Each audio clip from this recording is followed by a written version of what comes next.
Hello guys, welcome back or welcome if you're new. It's Christian from Emotions and Wine. Today in Zagreb, the capital of Croatia. This is the main square, there is the cathedral, and just a bit up on the slope there is Vinoteka Bornstein that we are going to see today. It is the oldest wine shop in town. As you can see, a nice parking terrace, of course not in this season, otherwise very peaceful. And as you can see, we are entering in this historic building. So after showing a bit around, now we are with Ivan, the owner, Ivan. And Hi, Christian. Let's see what he has to talk, first of all, about himself. Ivan is the more precise, you will see why. Yes. I've always been known as John back in Australia. I was born in Australia to Croatian parents. And my name on my birth certificate is Ivan. But the translation of Ivan is John, basically. So therefore, when it came to Croatia, all my papers say Ivan. So people call me Ivan here. I have some people from my past that still call me John or Johnny or Ivan, but I don't answer to Ivan. So I was wrong then. So, and how about the history? As they can see, is a historical building underneath. So this is basement, right? Yes, this is a basement underground, about 250, 300 meters away from the main cathedral here in Zagreb. On a lot of people think it's a street, but it's actually a square called cathedral. And we're at cathedral number 19. We've been in this premise now for 13 years, but we took over from the previous owner, who was here from 1999. And the previous people to him that were also involved in the wine business started in 1990 here. So this place has been the wine hub of Zagreb for many years now. Yeah, considering that it's a young country.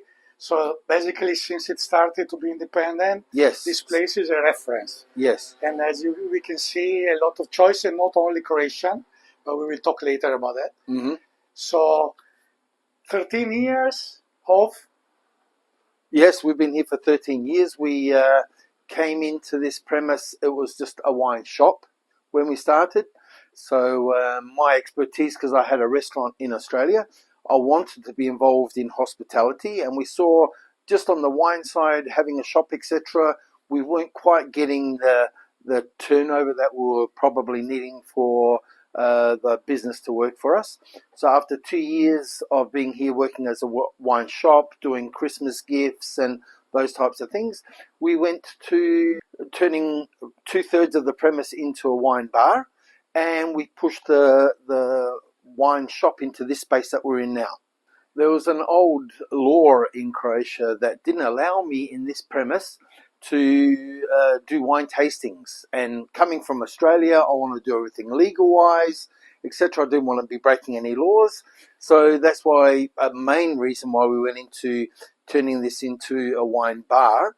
But the day that we got our license, which took us 2 years to do the renovations that we needed to, etc., etc., the day that we got our license was the day they changed that law. So that law is no longer existent. So it was a law from 200 years before, when the people that were winemakers, to have somebody buy their wine, they had to give them a sample to sell, and that law was still around from way back when. So that was Austrian days, I think. I think so. So starting to talk a bit about the wine. Okay. As I know, you started with a lot of international in the old days. Yes. And then now, since you are more focused on Croatia. Yes. Well, we started when we first took over from Mr. Bornstein. So we've tried to keep his standards. So his standards were always medium to high quality wines. We don't sell the 1 litre or lower quality wines that you normally find on the supermarket shelves. We'll try to have the medium range and upwards type of wine. I've been a big collector all my life of older vintages. So I have a good selection of older vintages, magnums, double magnums, and larger. And that's been a favourite thing of mine for many years. I did the same thing in my restaurant in Australia, and I do the same thing here. So Like I said, we pushed the shop into the space that I'm in right now. Behind us over there is the wine bar, and I think we've done a great job here. We've received a couple of accolades from our peers, stating that we have one of the best wine shops in Zagreb. We are definitely the oldest wine shop. Doris joined the conversation. Hi. So now we start to talk about the wines. So he told me that at the beginning there was mostly 50-50. About 50-50, yes. International and Croatian wines, and then how things change. Yep. As we went along, we saw a lot of the foreign wines were not selling as much. We were doing our marketing towards a lot more tourists, more wine tastings. We do promote a lot native wines to Croatia, because Croatia has over 140, maybe even 150 different native wines. And we work with probably about 30. Still, there's a lot being discovered, etc. in this time. But we decided to, well, the public showed us that they wanted us to hold more Croatian wines. So no point in having all these foreign wines and then them just sitting on your shelves. We are actually in business. So even though we want our passion to show in our business here, which I think it does, but at the same time we need to look at the business side of things. And it was a big change for people in this part of Europe, in the more Mediterranean part of Europe, is the Australians and Californians, etc., going to the Stelvin system, the screw cap, and it's not a thing that people like. So in Croatia, where we were selling a lot of Australian wines before, since that time, so that we're going back maybe about around the time that we took over here, about 12, 13 years ago, when they went to basically everything, even the top class wines, into the Stelvin cap, and people didn't like them, so our sales went down by a big amount. So yes, strange, because for me Europe makes sense that there is not much focus on New World. Of course, you were born in Australia, so that helps. Yes. But the Stelvin is the main reason. Okay, here is a more traditional approach, but I didn't expect that. That was so key. Yes. And how about the pricing? Because Croatia, as you said, a lot to discover with all these grapes, even tiny productions, but prices are high. Mm-hmm. For tourists, I know it's not a problem, but for locals? Yeah. We still have locals coming to buy wines from us. We are, I think, when I look at European prices, we are quite low as far as our white wines go, in especially around the Zagreb region of Croatia. The prices are still quite reasonable, and most of the tourists that come here comment how inexpensive these white wines are. The red wines, I expect them to be more expensive when they hear the story of Dingac or other things, the slopes that they're picking the grapes on, 70-degree angles, etc. Donkeys carrying the wine up, grapes up for the wine production.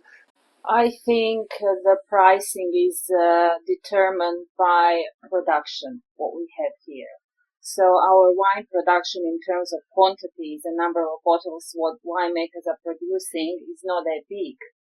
And we have a strong autochthon grape scene. So most of the winemakers are committed to do wines from native varieties. That is creating a space for the winemakers and for everybody else who are in this wine business to create prices, which are for our people, for Croatians, are higher.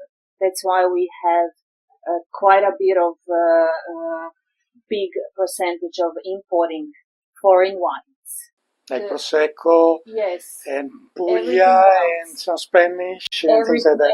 Everybody are here in not just the local markets around us, but the new world markets are very strongly present here. So, but that's all determined by the quantity of production, which we don't have, because what we have in terms of some data, we are exporting maybe 2 to 3% per year, which is nothing. Yes, small numbers, and then a lot of tourism. Yes, consuming most of the locally. wine that winemakers produce, they sell. So that's definitely advantage. but also the wines needs to be more approachable, especially to the younger generation. So now we talk about wines finally. So which wine you wanted to talk about? Okay. The classic. I've got a bit of a favourite, which is a classic in Croatia. It's a wine called Dingac. Dingac is a special appellation for a grape called Plavac Mali.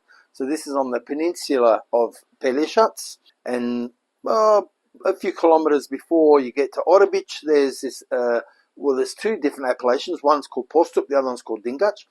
And everything in Dingac has to be planted Plavac Mali. You cannot plant Syrah or Cabernet Sauvignon or anything in that region. This particular winemaker that we like, he only produces 5,000 bottles of this per year. Really small producer. His excess grapes get sold to some of the big name winemakers in Croatia, so we know he has fantastic grapes. He also has a really good enologist, and this gentleman this is his hobby. It's something that he does from a passion towards wine. That's why myself and himself, we connected, and my wife, we were there 2 years ago on Pelješac having our summer holiday, and we had one night with them, and like 3 or 4 hours of conversation seemed like it was 5 minutes. So it's just beautiful sitting down with a beautiful family and trying some of their wines, and it was fantastic. Ivor has one of the best positions in Dingac. The biggest thing about Dingac is it's next to the sea. There's a rocky beachfront, and then you have the vineyard sitting on a 45-degree angle. The last part of his vineyard sits on about a 70-degree angle. So he is one of the highest. No, this is in the lower part, but this is quite a high elevation. It comes up to that height quite quickly, and so his grapes there. He's next door to some of the bigger and better known wineries in the Dingac region, and Ivor does this to the way that he'd like his wine to be. So he moves it from the skin a little bit earlier, so it's not so big and tannic, but still not so big and tannic, and it still comes out with a 16% wine. Most years it's between 15 to 16. So a fantastic wine, fairly priced. Very fairly priced, and yeah, there's not enough to export of this. We're happy that we have an exclusive right to this wine, but it's a fantastic wine, and everybody that tries this absolutely loves it. This is normally the way we finish our tour of Croatia wine tasting, so živjeli. So now we are sitting in the wine bar side, as you can see, and we are seeing something to eat and to drink.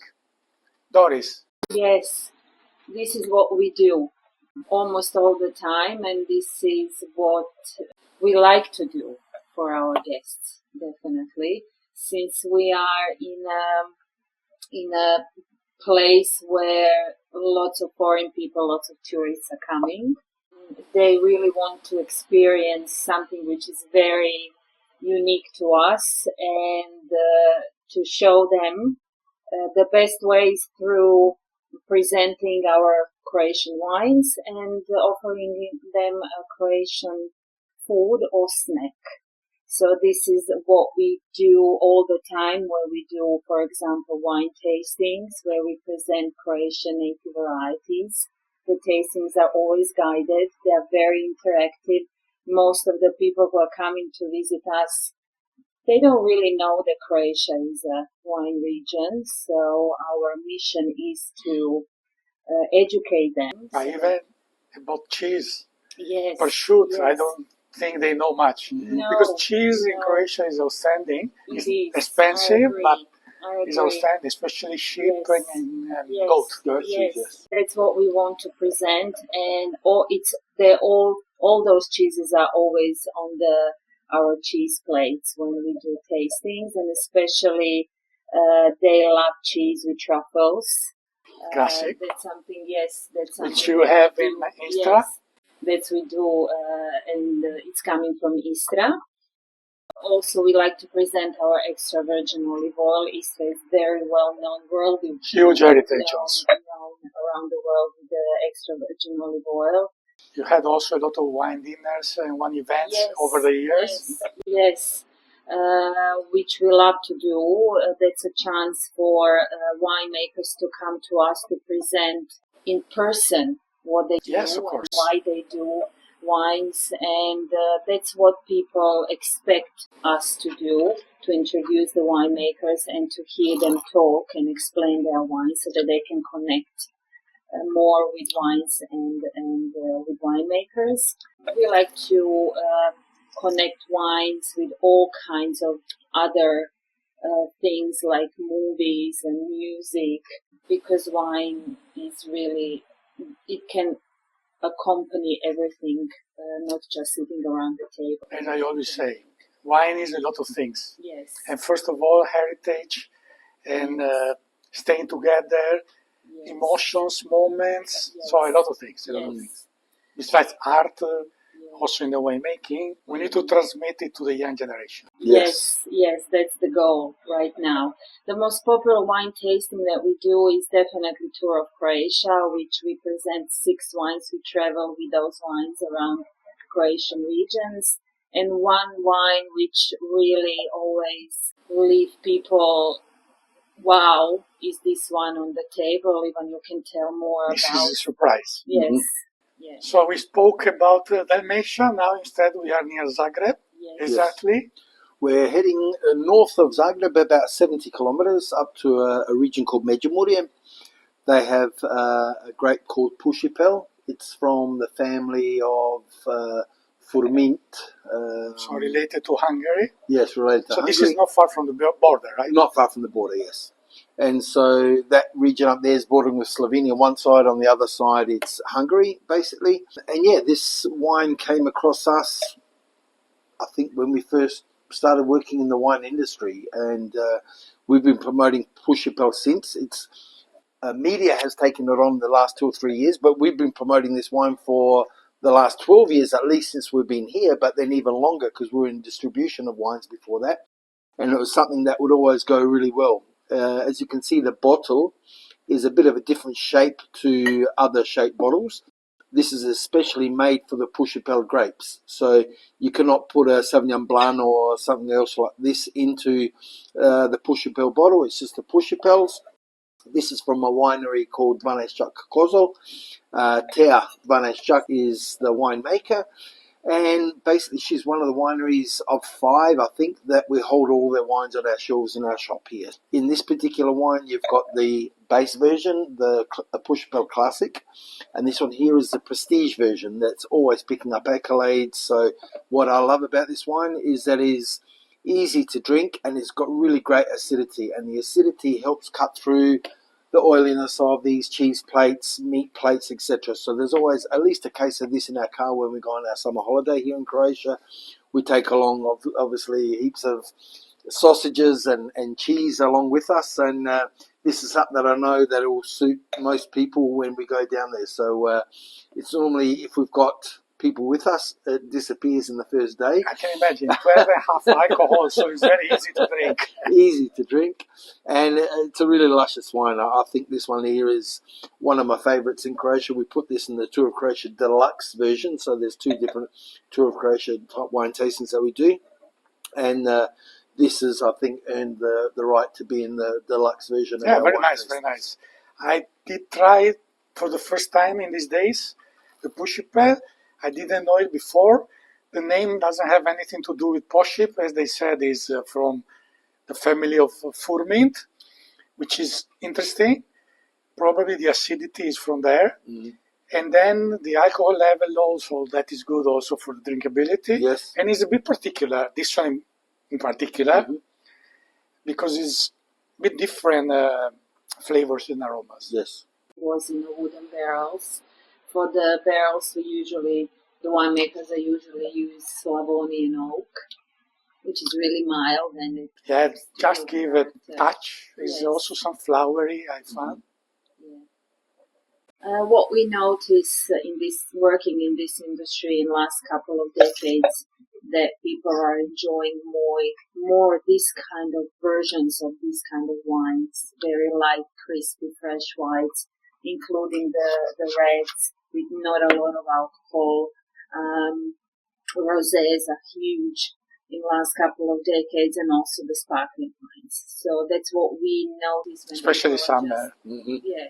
Also, the younger generation is pushing us and probably the winemakers to produce those kind of wines. This younger generation wants everything now to be ready, and they don't want to wait. So, especially the wines which don't require food on the table, that's also a huge plus. Yeah, but for aperitif, even before you had the rosé from France, light whites in most countries was, especially summer, was prosecco, which is even lower.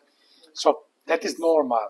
But of course, many things are changing. Then it's also warmer, so many other of the traditional wines are going to 14 or more.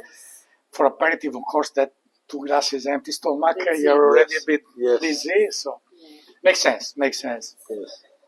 Yeah, and the younger generation, this is a good example what younger generation of winemakers. Also affordable, I guess. Yes, very much. Okay.